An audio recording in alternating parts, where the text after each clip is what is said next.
Thank you very, very much for that kind, kind introduction. Maybe just so I can also clarify. I actually primarily coordinate the joint work program at the UN Secretariat for the Convention on Biological Diversity, on Biodiversity and Human Health with the World Health Organization. So in addition to these things, this is what I do primarily. And that is what I'm here to talk to you about today. So first and foremost, I would like to thank the organizers of this workshop for inviting the CBD Secretariat and the World Health Organization to this workshop. It really genuinely is a pleasure to be here, and the invitation could not be more timely as we set to embark on the Sustainable Development Goals. In fact, I would argue, and as we've argued in the Planetary Health Report, that at no time in human history has it been more urgent and compelling to work cross-sectorally and to bring together the various sectors serving to promote ecosystem, animal, and human health. So if it's okay, I will follow You're welcome. my slides on paper to avoid any technical glitches. Okay. All right. There you go. So we've been told by the moderator that we have a very strict 10 minutes. And so what I will do with this 10 minutes is provide a bird's eye view of the Convention on Biological Diversity, its mandates for cross-sectoral collaboration as it relates to health in particular, key outcomes, common challenges and opportunities in the context of the One Health approach. So I, like many, have too many slides, but I have included these slides in some detail, and I will primarily skim through them so that they can be made available to you and possibly also be used as a reference point throughout the course of the workshop and or beyond. So maybe if we click through that. So while all of you here likely know what the WHO is, there's always at least one person in the room who's never really heard of the CBD. So I'm just going to mention very briefly what the CBD is. It has entered into force. It is administered by the United Nations Environment Program and entered into force in 1993. It has three primary objectives, which are the conservation of biological diversity, the sustainable use of its components, and of course, the fair and equitable sharing of benefits arising from the sustainable use of genetic resources, for which we've also got the Nagoya Protocol on access and benefit sharing that some of you may or may not have heard about. And just so we're all on the same page, I'd like to clarify the definition of biodiversity, which is enshrined in Article 2 of the Convention. So really, biodiversity is not just about large charismatic species or about species diversity. It's about diversity within and between species, from the microbial level, such as soil biodiversity, the commensal level, at the level of the human microbiota, which is something that we'll be talking about throughout the course of this conference, all the way through to the landscape level and the diversity of ecosystems. Next slide. Okay. So what is the context within which cooperation on biodiversity and human health have emerged?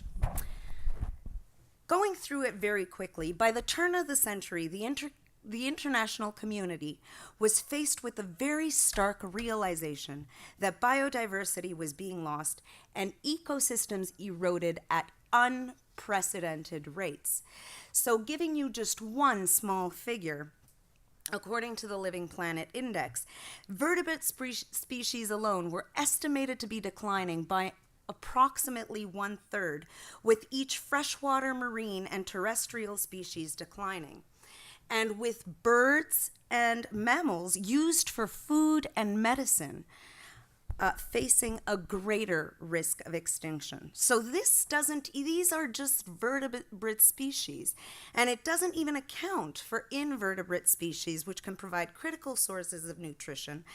And we can't even begin to estimate the impacts of reduced exposure, of loss of microbial diversity. So that will be an interesting session to follow as well. So faced with this stark reality, at the same time in 2005, there was a bit of a turning point in the international community with the release of the Millennium Ecosystem Assessment.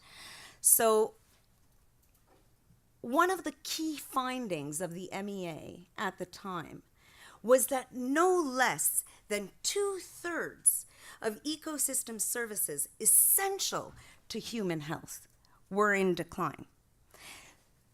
So the release of the Millennium Ecosystem Assessment really did lead to an increasing recognition in the health sector of the environmental drivers, so the upstream drivers of human health, and greatly contributed to calls for increased collaboration between biodiversity and human health and other sectors. At the same time, within the health sector, in 2006, there was this study that you see here called Preventing Diseases Through Healthy Environments. This is the 2016 version, but in 2006, the first iteration of this had been released.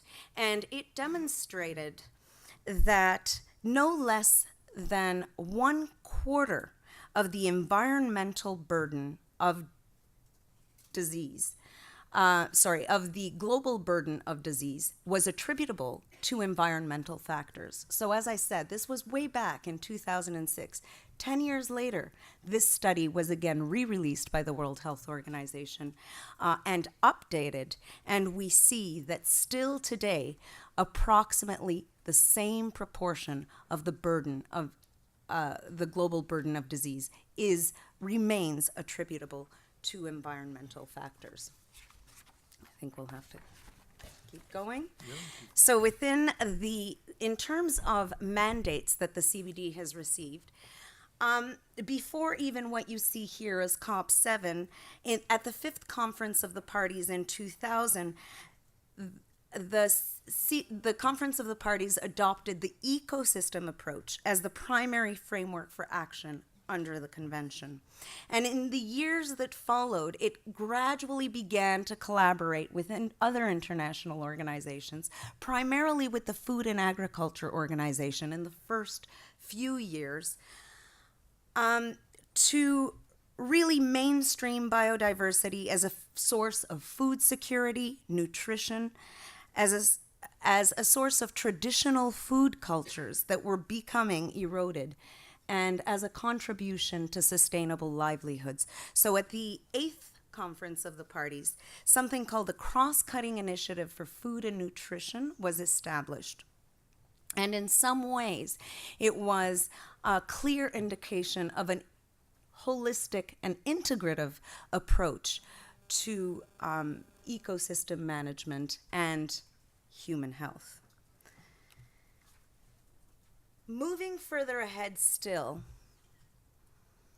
we had set a global target in 2010 to curtail biodiversity loss, which we being the international community, we miserably failed. Seeing that there was no progress in this regard, at the 10th Conference of the Parties in 2010, the Strategic Plan for Biodiversity 2011 to 2020 was adopted. And human health and well-being and the social determinants of health really are very, very deeply embedded in the mission and the vision of the strategic plan. There was really a very direct recognition that our intimate connections with the natural world cannot be viewed in isolation, as if the health of our ecosystems were not intimately connected to our physical, mental, and spiritual health. So while each of the Aichi biodiversity targets, there are 20 Aichi biodiversity targets which are quantifiable between now and 2020. While each of the biodiversity targets is either directly or indirectly related to human health, there is one target in particular, which is Aichi Biodiversity Target 14, which really focuses on conserving ecosystem services that provide essential services and contribute to health, livelihoods, and well-being. So this one is the one that is the most directly related to human health. Is there really only 1 minute left?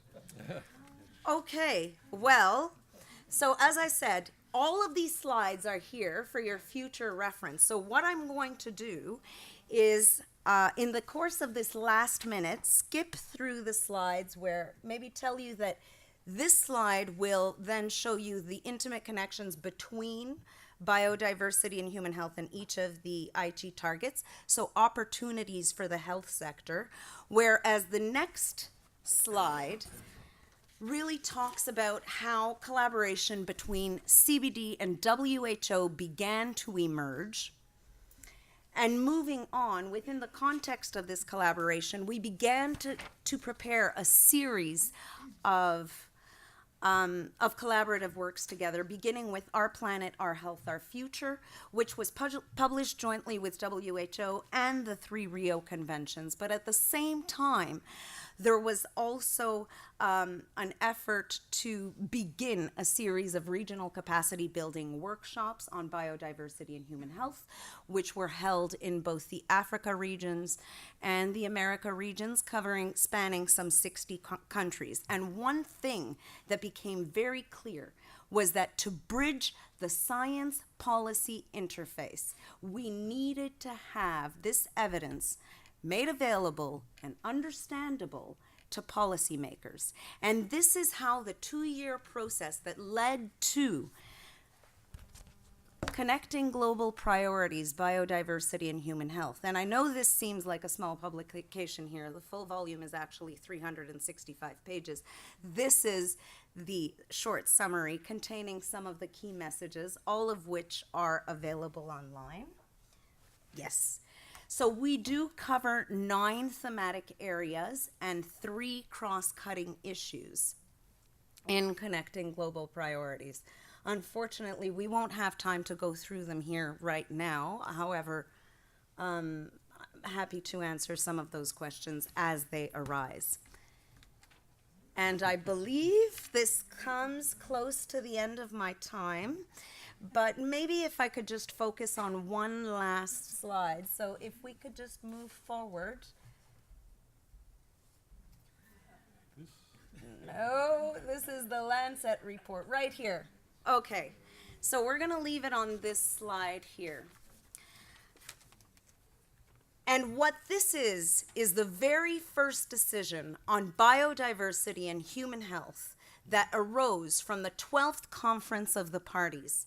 And One Health is actually deeply embedded in this for the very first time in the history of the convention.